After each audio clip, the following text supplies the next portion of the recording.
Yeah, I think today was practice 15, and it's definitely at that point. We need to see a different uniform and something that's not orange and blue. And to be quite honest, I wish I'd done something last weekend with the veteran team. We're excited to get going, and yet it's when you do inter squad scrimmages. They're challenging. They're challenging to evaluate. You basically look at your principles and see what you're doing and how you're doing them, but you can't make too much about good offense and good defense or vice versa. Kind of look for guys' feel and IQ and those things, but I know we got to get tougher. I know we've got to learn to challenge each other more in practice. Not just be satisfied with execution. So we're fighting through some of that. Like I said, I'm curious to see what Saturday looks like. We've got 5 guys: Curbelo,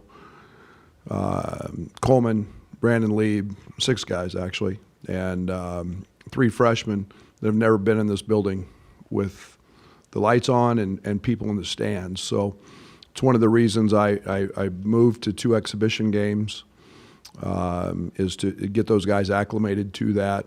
And, St. Francis comes in. Ryan Marks does a tremendous job there. They're going to test our principles. They run a lot of Princeton type actions and have a lot of good shooters, and so they're gonna make us guard a lot of various actions. They'd like to go deep in the clock.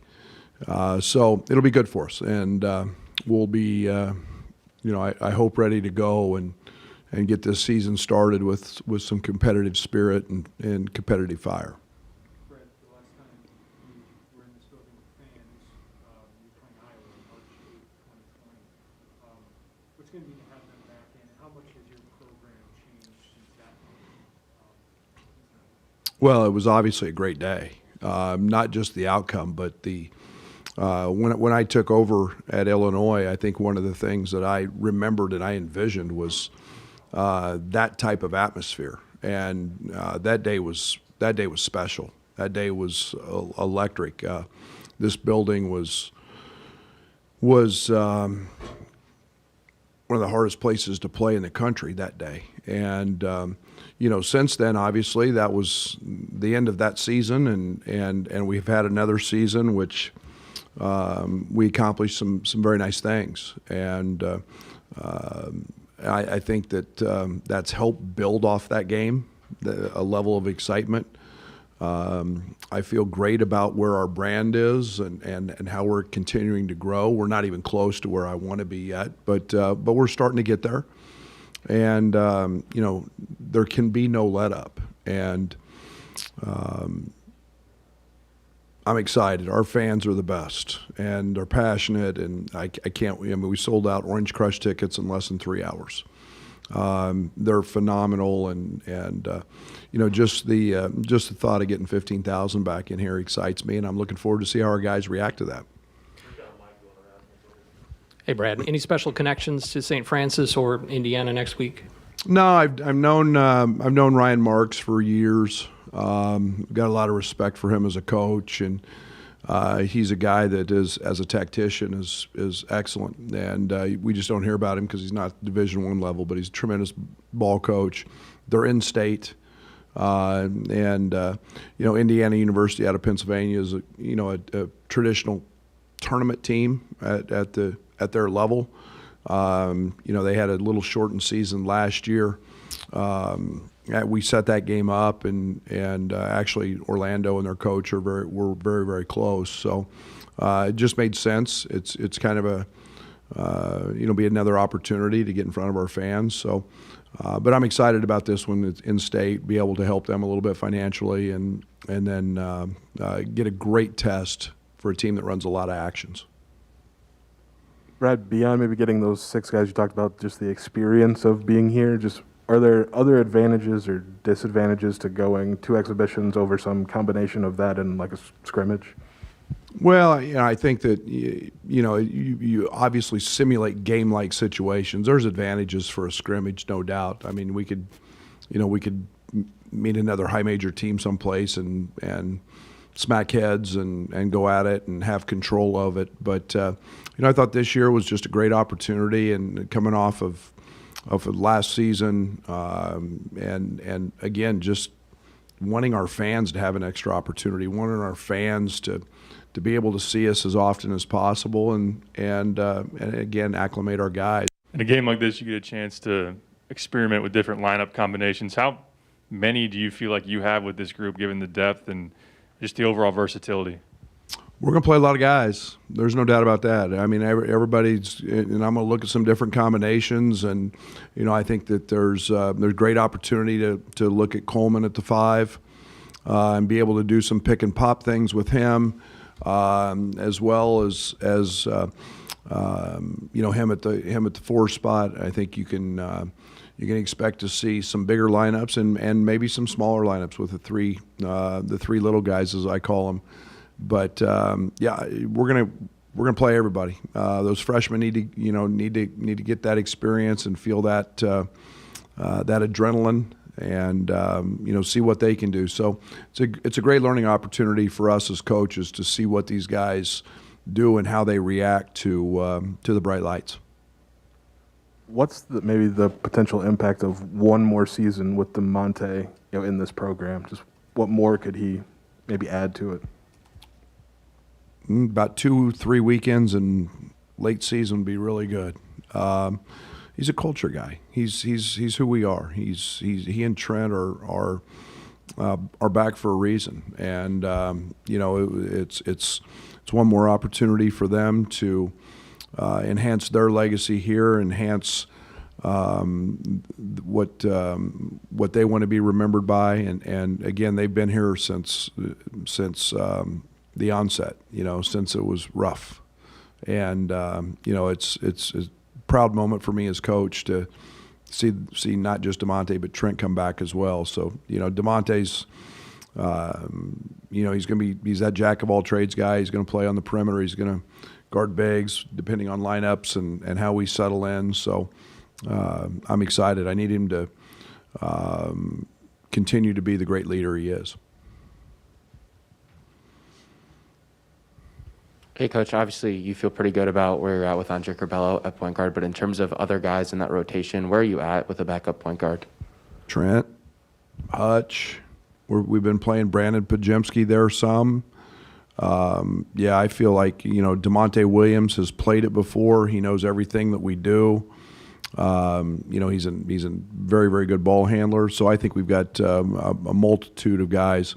And again, we don't play – everybody plays in ball screens in our system, so it's not where it's just one guy. But that's a nice thing about having multiple handlers. It's something we work on every day. We spend the first 20 minutes of practice in those breakdown segments, so everybody's handling the ball, and they're not at Curbelo's level or Trent's experience, but they're very capable. Last season, obviously no fans. Does it maybe mean more? The fact that they'll be back in the gym? Because Absolutely. Before then it maybe seemed like people took them for granted, but now they're actually back. Yeah, it was eerie walking out there before the game and no fans, no Orange Crush, no pop. It's just I think if we did take them for granted, shame on us. And I think there's a valuable lesson to be learned about how important they are. Fans make college basketball. Student sections make college basketball, and it's not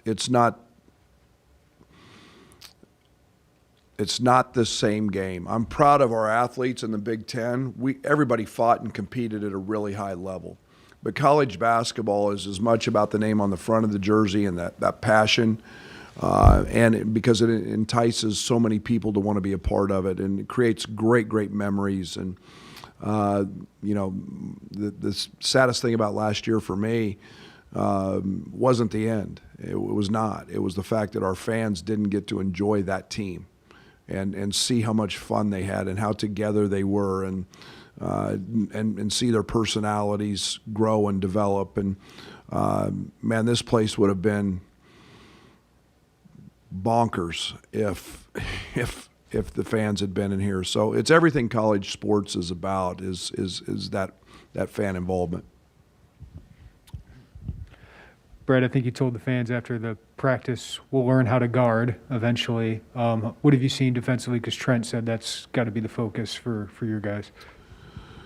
Yeah, I hope we can in position ourselves to get to where KenPom has us ranked in the preseason, number 2. We were number 7 last year.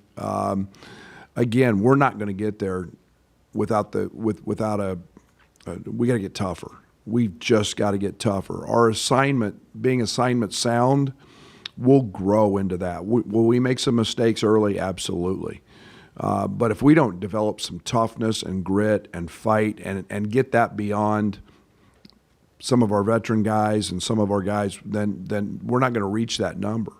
I feel great about what we're trying to do, and it's developing that just nastiness that you have to have on that end, and sometimes it's hard to see against yourself. So I'm really curious, probably first and foremost, about that just nasty mentality that you have to have if you want to be where we want to go. Is there a plan for Omar tomorrow in terms of minutes or in terms of rotation that you kind of want to get him involved with and just allow him to get his feet wet in the program with another team opposite you guys? Well, he's going to play. I mean, I'd just say I have a specific plan. I think that I'm going in with the idea that he's got to be a big part of what we're trying to do, and we're going to throw him out there, but we're also going to look at a lot of guys that way. And obviously, you get the adrenaline rush, you get conditioning, you get all those things, and you want to see how guys react and how mental fatigue sets in and how they play through that. So. Those are all things we want to look at with Omar and get him back into the swing of things, so to speak. I mean, Monte has just maybe sort of done whatever was necessary the last 4 years. Just in year 5, are you still? I mean, what kind of maybe growth are you still seeing in his game or his approach, or maybe just how he's going about things? Yeah, he made a huge jump last year, and obviously the offensive side, shooting the basketball. I would like to see him take a couple more, 2-3 attempts a game more. And if that means his percentage drops to the mid-40s, I'm good with all that. I think that his status on opponents' scouting reports has changed. I think one of the things I've really challenged DeMonte with is being one of the best conditioned guys on our team. We need his activity back on the offensive glass. It's one of the areas he slipped in last year. He's been dominant in that area in practice. Dominant. And he's got a natural gift to chase the ball. He's got great length, and he is as strong as anybody that I've coached. And so we're seeing a guy that I think has got room to grow, and we need him to. How closely will you monitor Hutch in this environment, playing in front of thousands of people and just kind of getting out there for the first time? Well, if anybody's got rust on him, it's him, and that's not a knock. That's fact. And he's been battling a little bit of a flu bug. This week. So today was his first day back in practice. So we need Hutch to be healthy, stay healthy, and then find his niche, find what that's going to be. We've played him at the point, we've played him on the wing, and one of the biggest things for Hutch is he's got a chance to be an elite defender. Great quickness, great length, athleticism, and he's a guy that, that's the area that I want to see his grit. I know we'll score the ball, and we need him to score, and he can do that. But I need to see his grit and his fight, and that's my primary concern going into Saturday. Brad, Iowa made his NBA debut last night. Did you get a chance to watch any of that game? Unfortunately, I did not. I was listening on the radio when they started. I was in Peoria last night for the Peoria Smoker, having a great time with Coach Wardle and 350 or 400 of our closest friends who great event, great cause, but I missed it. And I'll text him. I'll reach out and text him today. We texted yesterday, and but he's sounded like he played pretty well, and I'm excited for him and excited for the state because I think the Bulls are going to be really good.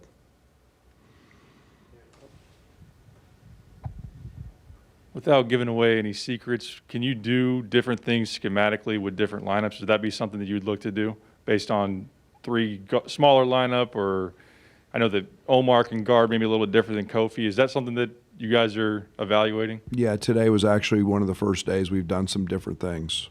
We've been very,